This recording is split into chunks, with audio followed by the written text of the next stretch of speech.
UE, plus divisé que jamais. 4 pays refusent d'approuver le plan de spoliation de Bruxelles. Le masque tombe, et violemment. Tandis que l'Union se donne des airs de gardienne de la démocratie, de l'état de droit et de la solidarité, nous assistons en réalité à l'exact opposé. Abus de pouvoir, chantage, loi d'exception et rupture flagrante avec tout ce qui fut jadis les principes fondamentaux de l'Europe. Et quel est le déclencheur ? Une expropriation froide, purement politique des avoirs russes. Comme si l'on disait à quoi bon le droit et la loi quand on veut imposer son agenda coûte que coûte, mais ce n'est pas tout. 4 États membres de l'UE se rebellent désormais. L'Italie, la Belgique, Malte et la Bulgarie, et s'opposent frontalement à cette folie. Oui, tu as bien entendu, un boycott ouvert contre le centre de pouvoir bruxellois. Et ce n'est rien de moins que le socle même de l'Union européenne qui est en jeu, le principe d'unanimité, balayé d'un revers de paragraphe d'urgence, l'article 122, parce qu'il convenait mieux politiquement. Un salut tout en douceur à ceux qui, en entendant le mot démocratie, ne pensent pas immédiatement à la censure. Que s'est-il passé ? Avant-hier, l'UE a décidé de geler de manière permanente les avoirs de l'État russe, non pas par un vote régulier, mais en s'appuyant sur une loi d'exception. On prétend qu'il s'agirait d'une urgence économique. Mais un instant, quel rapport entre le gel des avoirs russes et la situation économique de l'Europe ? En quoi cela devrait-il nous aider ?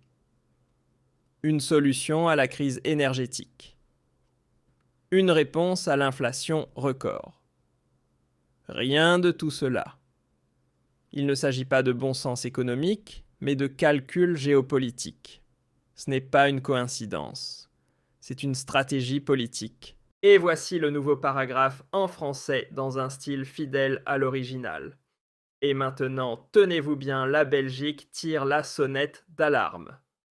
Le pays qui abrite Euroclear, la principale institution de dépôt financière d'Europe, met en garde ouvertement contre un effondrement total du système financier si ce plan est mis en œuvre. Dans une lettre brûlante, la dirigeante d'Euroclear avertit selon plusieurs médias qu'une expropriation des actifs russes sans base légale pourrait précipiter sa structure dans la faillite, déclenchant ainsi une réaction en chaîne sur l'ensemble du marché financier européen. Et que fait Bruxelles ? Au lieu de faire une pause, d'écouter les critiques, d'ouvrir le débat, elles foncent tête baissée dans l'autoritarisme, loi d'exception à l'appui codécision mise de côté, et hop, décision imposée à toute vitesse. Voilà la nouvelle réalité de l'Union européenne, et l'Italie, elle dit stop. Rome rejoint la fronde, et aux côtés de la Belgique, de Malte et de la Bulgarie, dépose un document officiel réclamant à la Commission européenne de trouver d'autres voies. Ce qu'ils exigent. Une solution juridiquement solide, pas un bricolage d'urgence, pas une chasse aux sorcières politiques, pas d'expropriation sans procès. Et ce n'est pas tout. Ces 4 pays accusent ouvertement la Commission d'abuser de ses prérogatives, un véritable tabou brisé. Et tout cela pourquoi ? Pour continuer à nuire économiquement à la Russie, coûte que coûte, peu importe le prix. L'état de droit oublié, les principes des traités balayés, la souveraineté des États membres. Une plaisanterie dans cette nouvelle dictature bruxelloise. Alors, on est en droit de se poser la question qu'est devenue cette union. Une communauté de valeurs ou un bloc de pouvoir autoritaire qui, sous couvert de gestion de crise, élimine ses opposants politiques et mène l'Europe à l'autodestruction économique. Et comme si cela ne suffisait pas, Donald Trump, redevenu président des États-Unis, jette de l'huile sur le feu. Tandis que l'Europe s'enlise dans l'escalade des sanctions, Trump déclare clairement que l'ère des confrontations militaires est révolue et que les États-Unis ne financeront plus sans fin cette aventure étrangère qu'on appelle Ukraine. Pas étonnant donc que la panique gagne Bruxelles. le grand frère américain tourne le dos et la façade de l'unité commence à se fissurer. Après la Hongrie et la Slovaquie, voilà maintenant l'Italie-Malte, la Bulgarie et la Belgique qui se lèvent. Qui sera le prochain? Petite parenthèse, pendant que tu regardes cette vidéo, le gouvernement prépare des mesures qui auront un impact direct sur ta vie, que tu le veuilles ou non. La vraie question, c'est: as-tu un plan? Si ce n'est pas le cas, clique sur le lien sous cette vidéo. Notre nouveau système de préparation aux crises t'explique précisément comment te protéger sur les plans juridiques, financiers et concrets avant que la prochaine grande vague ne déferle. En 2026, ceux qui ne seront pas prêts n'auront qu'eux-mêmes à blâmer. Mais qu'est-ce que tout cela signifie concrètement? Cela signifie que l'UE est au bord de l'effondrement politique et moral, et non à cause d'ennemis extérieurs, mais à cause d'elle-même, à cause d'une idéologie qui piétine les principes démocratiques pour mener coûte que coûte sa croisade contre la Russie. Et le plus perfide dans tout cela, ces mesures sont présentées comme des actes de solidarité envers l'Ukraine, comme des gestes en faveur de la paix. Mais quiconque croit encore que ce conflit tourne autour de la paix, croit sans doute aussi que Bruxelles ne veut que notre bien. Il s'agit en réalité d'intérêts géopolitiques, de zones d'influence économique, de pouvoir et de contrôle. Exproprier la Russie, ce n'est que le début. Et après, la Chine, l'Inde ou tout autre pays qui refuse de se plier à la vision du monde bruxelloise, va-t-on là aussi simplement saisir les fonds quand ça arrange notre stratégie? Et nos propres citoyens? Alors, nos biens, nos économies? Que se passera-t-il lorsque le vent politique tournera de nouveau qui te garantit que ton compte en banque t'appartiendra encore demain? Et maintenant, voici le véritable scandale. L'UE s'est dotée d'un outil qu'elle peut activer à tout moment. L'article 122. Grâce à lui, le principe d'unanimité peut être suspendu dès lors qu'une situation est déclarée urgence. Et concrètement, qu'est-ce que cela signifie? Que des décisions aussi lourdes que des sanctions, des expropriations ou des aides militaires peuvent être imposées sans passer par les parlements.